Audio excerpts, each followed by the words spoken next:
Herzlich willkommen, Genossen. In this video, I'm going to be talking about the East German Volkspolizei, or People's Police, uniforms and equipment. I hope you enjoy.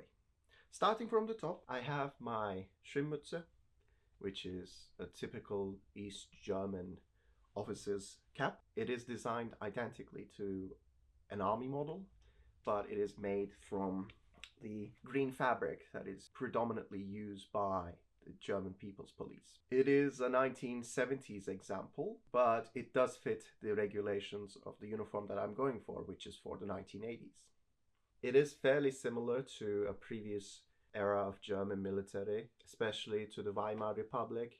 So the Reichswehr along with the Third Reich. East Germans kind of copied the traditions and the military look of the previous regimes, but predominantly they try to show off their Germanness in a way. Therefore, they would have a contrast between the West German government and the West German Bundeswehr, which is predominantly copying after the Americans and not as Germanic as the East German military. So it is a good propaganda piece when it comes to the legitimacy of the German heritage of the German Democratic Republic. One thing that is really interesting about this hat is that it does come with an original newspaper on the inside, which is used to bulk up the fabric of the uniforms as an internal liner system. In most originals you tend to see it, but sometimes you don't, so I thought that was an interesting little tidbit about this specific hat. It says it's a size 56, but I'm a size 58, 59, and although it is a little bit tight, it does fit me fairly well apparently, and that makes me a bit confused about East German sizing overall, but it is a fine original. It does have a silver chin strap, which is common for officers' uniforms. I'm portraying a lieutenant or a lieutenant in the Volkspolizei, as you can see from my shoulder boards. And I try to be a junior officer pretty much. So you have Unterleutnant, Leutnant, Oberleutnant in the junior officer ranks. And I wanted to be a fresh graduate of the Hochschule. This insignia is the German university for police officers. That brings us to the tunic. The tunic itself is a pretty similar cut to army model, just as the rest of the uniform is.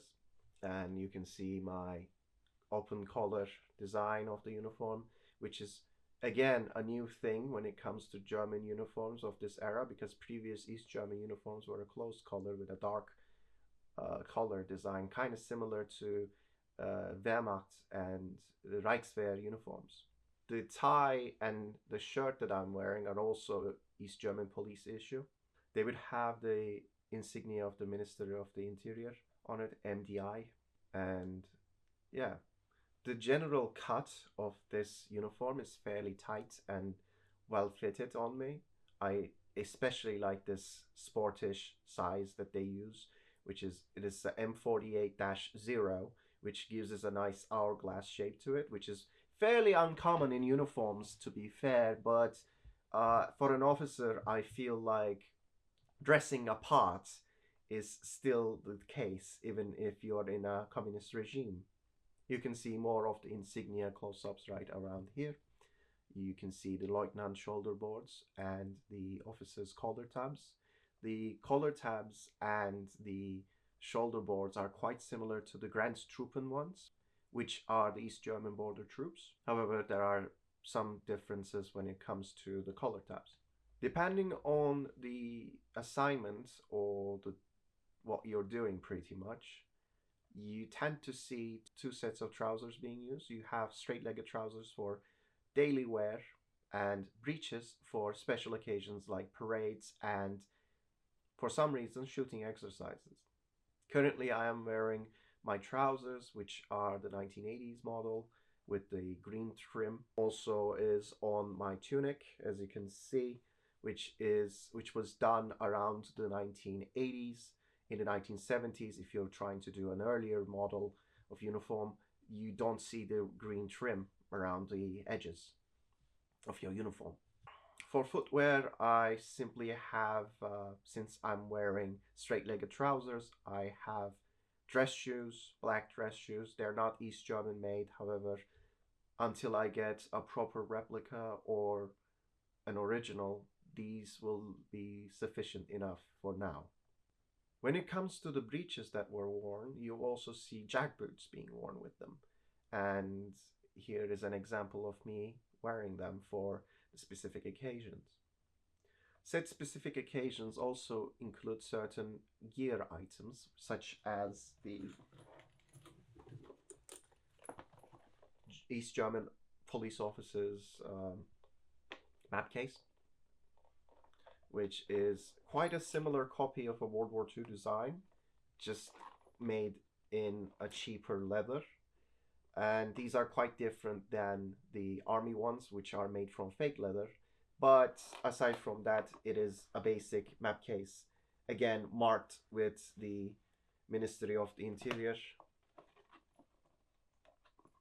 in it, because it is a police issue item. Another item that would have been issued to officers specifically for certain occasions, such as shooting range exercises, in a parade or riot control, is the leather belt you see being used by officers. This is a different model than the army type. This is again the Ministry of Interior design, which doesn't have a leather tongue that is around the buckle area, which makes it look different, quite different than the army ones. And you would also have a Makarov holster for a Makarov pistol, which I sadly don't have a replica of. It's an empty holster for now, but I might get a Denix replica someday. Hopefully, we shall see. These would have been worn on the back, like so. So you don't tend to see them in photographs, but they're usually on the back of the officers, on the belt, back side of the belt. So you don't tend to see them as much in photographs, but they're supposed to be there. I sincerely hope you guys enjoyed this short little video. I hope to make more videos regarding East Germany in the future. And if you guys have any questions or any ideas or any things to say, please do comment them down below. Subscribe if you haven't, and leave us a like. Thank you guys.